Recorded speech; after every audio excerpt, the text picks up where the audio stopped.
Assalamualaikum warahmatullahi wabarakatuh. Selamat pagi untuk teman-teman semua. Kali ini kami dari kelompok 5 akan menyampaikan materi tentang segitiga pada upper half palm atau UHP. Pertama, saya akan mengenalkan anggota saya sendiri Ayu Andira Risnawati dan teman saya Ibnu Athoillah. Untuk materi yang pertama akan saya sampaikan. Langsung saja kita masuk ke pembahasan yang pertama. Segitiga di UHP. Definisinya adalah sebuah segitiga di UHP berada pada posisi standar jika memiliki simpul A dengan koordinat 0, K, B dengan koordinat S, T, dan C dengan koordinat 0,1, di mana K lebih besar daripada 1, S dan T keduanya adalah positif. Untuk segitiga yang berada pada posisi standar bisa kalian lihat di gambar ini. A-nya itu memiliki koordinat 0, K, B-nya adalah S, T, dan C adalah 0,1. Segitiga ABC, segitiga A aksen, B aksen, C aksen, dan segitiga A double aksen, B double aksen, C double aksen pada gambar 5.1 kongruan satu sama lain dari segitiga ABC yang berada pada posisi standar. Untuk pembahasan segitiga, kita akan mengasumsikan bahwa semua segitiga kita berada dalam posisi standar. Jumlah sudut dan luas. Kita tahu di teorema 2.17 pada bab 2 bahwa jika postulat paralel hiperbolik menganggap sebuah sudut berada di UHP, maka setiap segitiga memiliki sudut defek positif. Dengan begitu, kita dapatkan teorema 5.1, yaitu setiap segitiga memiliki sudut defek positif. Sekarang, kita akan memeriksa hubungan antara jumlah sudut segitiga dan luasnya. Ingat bahwa sudut defek adalah pi dikurangi jumlah sudut. Jadi, yang perlu diingat adalah untuk mencari sudut defek suatu segitiga adalah pi dikurangi dengan jumlah sudut. Pada bab 2, kita membahas segitiga asimptotik yang memiliki satu atau lebih simpul pada titik ideal. Kami akan memulai penyelidikan kami terhadap luas segitiga dengan memperhatikan segitiga asimptotik tunggal ABZ, di mana A dan B adalah titik asli dan Z adalah titik ideal. Bisa dilihat pada gambar 5.2. Jika kita memisalkan pusat garis AB terletak pada titik asal dan R adalah jari-jari garis AB, maka garis AB memiliki persamaan yaitu Y sama dengan akar R kuadrat dikurangi X kuadrat. Dari titik A dan B ini adalah memiliki koordinat X, yaitu untuk titik A-nya adalah R dikali dengan cos pi min alfa, atau bisa dirubah menjadi negatif R cos alfa, dan untuk B-nya adalah R cos beta. Untuk membuktikan besarnya atau luasnya segitiga, yang pertama kita akan mencari dengan menggunakan rumus luas menggunakan integral. Integral lipat 2 pada X dan Y menggunakan matrik UHP. Luas sama dengan integral R min R cos alfa sampai R cos beta, integral akar R kuadrat min X kuadrat sampai tak hingga dy per Y dx per Y. Yang pertama kita integralkan untuk yang pertama ini didapatkan integral negatif R cos alfa sampai R cos beta min 1 per Y dengan batas atas adalah tak hingga dan batas bawah adalah akar R kuadrat min X kuadrat dx. Kita dapatkan integral min R cos alfa sampai R cos beta dx per akar R kuadrat min X kuadrat. Kita integralkan kembali, di sini ketemunya adalah arcsin, di mana ini adalah didapatkan dari sifat-sifat atau sudah diketahui dalam trigonometri hiperbolik bahwa bentuk seperti ini bisa dirubah atau hasil dari integralnya adalah arcsin X per R dengan batas atas adalah R cos beta dan batas bawah adalah min R cos alfa. Kita dapatkan sin arcsin cos beta dikurangi arcsin negatif cos alfa. Nilai dari ini adalah pi per 2 negatif beta ditambah pi per 2 negatif alfa. Kita operasikan menjadi didapatkan pi min alfa min beta. Ini adalah lompatan singkat atau cara singkat dari sini ke formula kami. Lihat di gambar 5.3, gambar segitiga umum pada posisi standar. Jadi kalau tadi kita menghitungnya dengan menggunakan luas, kali ini kita akan menghitung dia menggunakan besar sudut defeknya. Jadi yang kita ambil ini hanya segitiga dalam posisi standarnya, di mana sudutnya adalah alfa, beta, dan gamma, di mana beta adalah beta aksen dikurangi beta double aksen. Dengan mengurangkan luas ABZ dari CBZ, kita akan menemukan luas ABC. Jadi untuk ini yang pertama adalah perhatikan di segitiga CBZ. Di segitiga CBZ ini, sudut-sudut yang sudah diketahui yaitu gamma dan beta aksen. Dan untuk menentukan besar sudut defeknya, perlu diingat yang poin pertama tadi adalah dengan mengurangkan pi dikurangkan dengan besar sudutnya. Maka di sini pi dikurangkan dengan gamma dikurangkan dengan b aksen. Yang kedua, perhatikan segitiga ABC. Di sini cara menghitung besar sudut defeknya adalah pi dikurangi dengan pi min alfa dikurangi dengan beta aksen. Sama dengan kita operasikan ketemunya adalah pi min alfa min beta min gamma. Yang hasilnya sama persis dengan perhitungan kita menggunakan integral lipat 2 tadi. Sehingga didapatkan teorema 5.2 yaitu luas segitiga sama dengan sudut defeknya. Lanjut ke pembahasan berikutnya yaitu trigonometri asimptotik tunggal segitiga siku-siku. Dipunyai garis 1 dan titik A pada jarak D dan 1, sudut kesejajaran D adalah sudut CAP, di mana jadi sudut yang akan kita gunakan yang diperhatikan pertama adalah CAP, di mana AC tegak lurus dengan A sampai 1 dan AP sejajar asimptotik dengan 1. Bisa diperhatikan di gambar 5.4. Segitiga siku-siku ACP adalah segitiga yang berada di posisi standar. Untuk pengertian posisi standar sudah saya kemukakan tadi di depan. Dengan siku-sikunya itu di titik C. Panjang AC berubah kita misalkan dia menjadi D dan sudut CAP adalah alfa. Sudut kesejajaran terkait dengan D kita bisa membuat hubungan yang tepat antara alfa dan D. Pertama, kita ketahui dari metrik bahwa D sama dengan ln K, jadi K sama dengan E pangkat D. Juga memiliki hubungan sebagai berikut. N kuadrat, N-nya adalah ini. Karena di sini min N0, berarti di sini panjang N-nya. N kuadrat ditambah dengan K kuadrat, K-nya ini. Dia adalah sama dengan R kuadrat, di mana N kuadratnya adalah R-1 kuadrat plus K kuadrat. Kita operasikan, kita jabarkan sehingga mendapatkan R sama dengan K kuadrat plus 1 per 2. Dari ini kita bisa mendapatkan suatu persamaan yang pertama yaitu sin alfa dia adalah sama dengan 1 per cos hiperbolik D. Jadi di pembahasan bab ini kita akan menemui istilah baru yaitu cos, di mana cosnya ini ada huruf H-nya, bacanya adalah cos hiperbolik D. Jadi kalau ini adalah sin biasa, kalau di sini adalah cos untuk bidang hiperbolik. Yang persamaan kedua, tan alfa sama dengan 1 per sin hiperbolik D. Yang ketiga, cos alfa sama dengan tan hiperbolik D. Untuk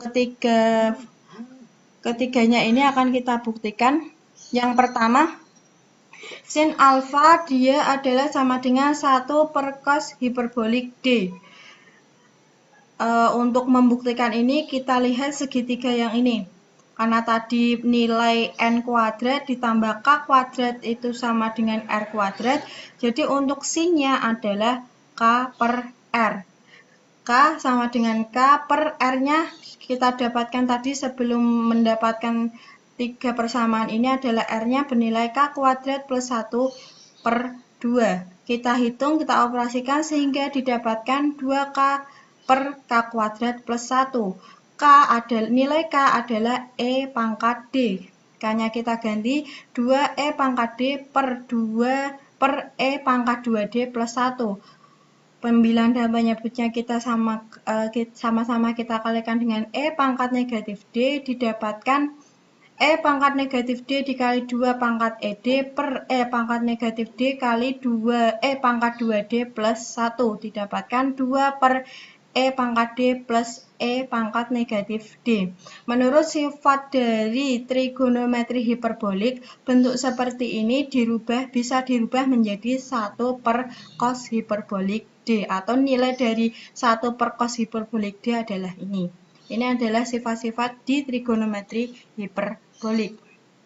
Jadi terbukti. Untuk yang kedua, kita membuktikan tan alfa sama dengan 1 per sin hiperbolik D. Tan alfa adalah K per N. K sama dengan K, N-nya tadi adalah R-1. Terus kita masukkan nilai R-nya, kita hitung setelah ketemu K-nya, kita gantikannya dengan E pangkat D. Ketemulah hasilnya adalah 2 per E pangkat D negatif E pangkat negatif D. Bentuk dari ini adalah penjabaran dari 1 per sin hiperbolik D. Jadi terbukti bahwa tan alfa sama dengan 1 per sin hiperbolik D. Yang ketiga adalah cos alfa sama dengan tan hiperbolik D. Kita akan menghitung cosnya. Cosnya berarti N per R. N-nya adalah R-1 per R. Kita jabarkan R per R dikurangi 1 per R sama dengan 1 min 1 per R. 1 min R-nya kita ganti 1 per K kuadrat plus 1 per 2 sama dengan 1 min 2 K kuadrat plus 1. Samakan penyebutnya menjadi K kuadrat plus 1 min K per K kuadrat plus 1. Kita operasikan menjadi K kuadrat min 1 K kuadrat plus 1. K-nya kita rubah menjadi E pangkat D menjadi E pangkat 2D negatif 1 per E pangkat 2D plus 1 sama-sama dikalikan dengan E pangkat negatif D, E pangkat negatif D. Didapatkan E pangkat D dikurangi E negatif D per E pangkat D plus E pangkat negatif D. Di sini E pangkat D min E pangkat negatif D adalah nilai dari sin hiperbolik D, dan E pangkat D plus E pangkat negatif D adalah nilai dari cos hiperbolik D. Sin hiperbolik D per cos hiperbolik D, dia adalah nilainya tan hiperbolik D. Maka terbukti bahwa cos alfa sama dengan tan hiperbolik D. Ketiga persamaan ini menghubungkan jarak dan sudut pandang kesejajarannya. Kami akan menggunakan persamaan ketiga untuk menyatakan sudut kesejajaran sebagai fungsi jarak. PD sama dengan arcus cos tan hiperbolik D. Kami berasumsi dalam bab 2 bahwa hubungan ini adalah fungsi, tidak tergantung pada pilihan garis 1 dan titik P. Saat ini kita memiliki geometri transformasi pada UHP, kita tahu itu. Dengan garis 1 dan P tidak pada 1, kita dapat menempatkan 1 pada lingkaran satuan, P pada sumbu Y, dan menganggap sebagian satu sisi tak terbatas dan titik berlawanan dari segitiga kanan asimtotik tunggal dalam posisi standar.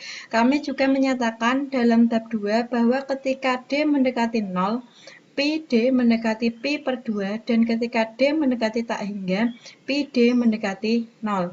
Klaim ini sekarang terbukti dengan rumus. Hubungan-hubungan ini akan membentuk dasar bagi pengembangan kita dari trigonometri bidang hiperbolik. Pembahasan yang selanjutnya adalah trigonometri pada segitiga asimtotik umum yang tunggal. Pertimbangkan satu-satunya segitiga ABZ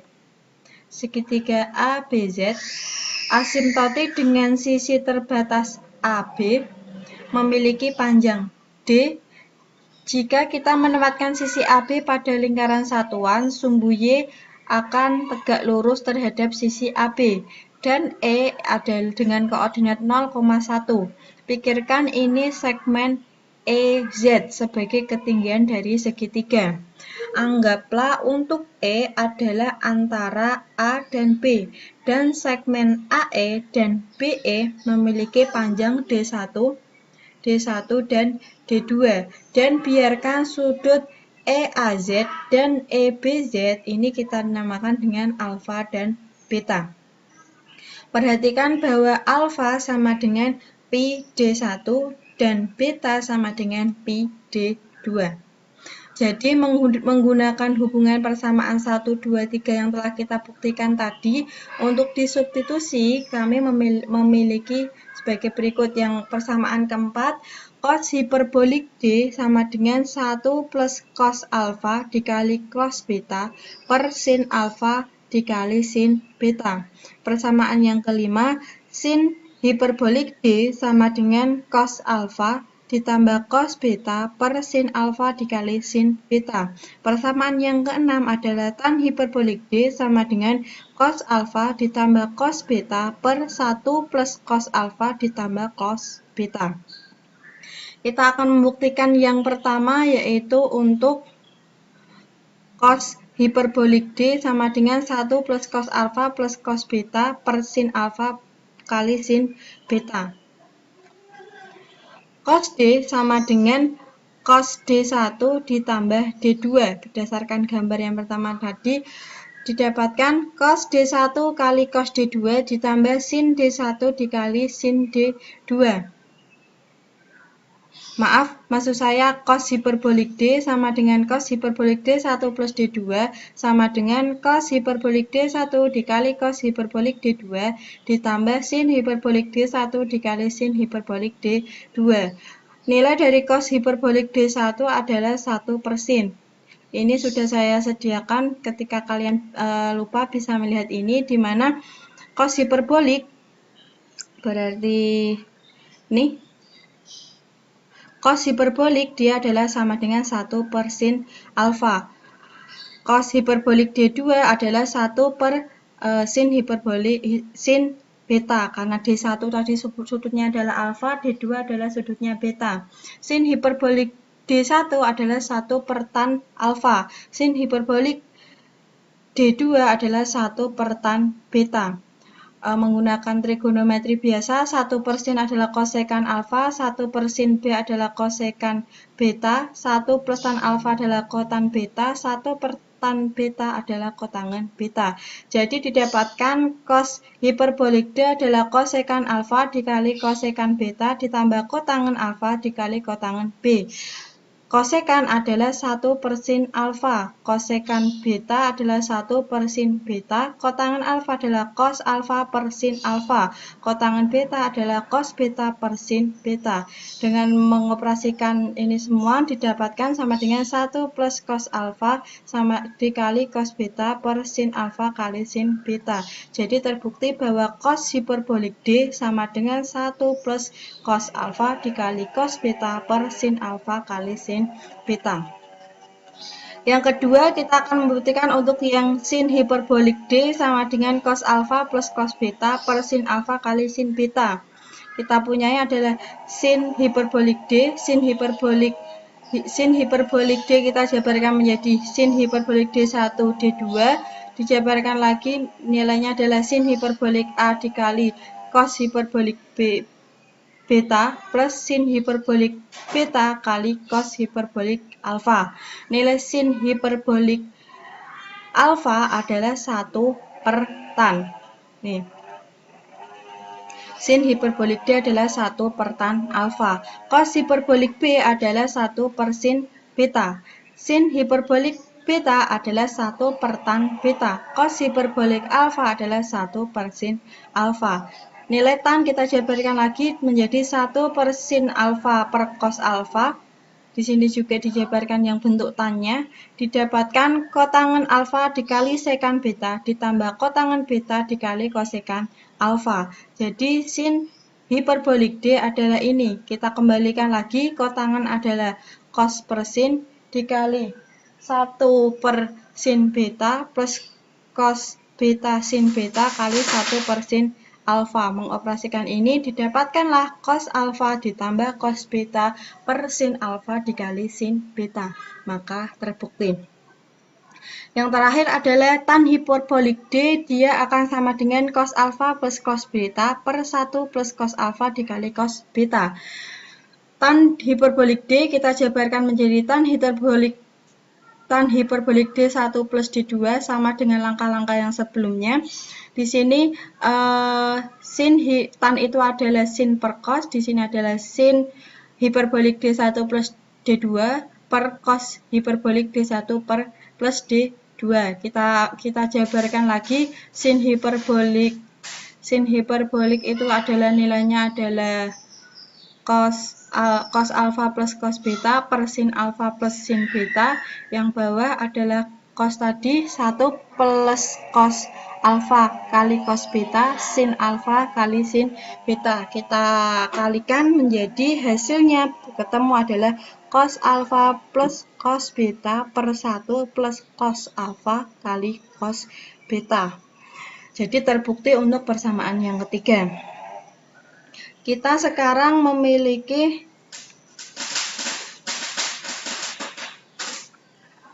untuk pemaparan saya cukupkan. Lanjut ke pemaparan Mas Ato, kurang lebihnya mohon maaf. Wassalamualaikum warahmatullahi wabarakatuh.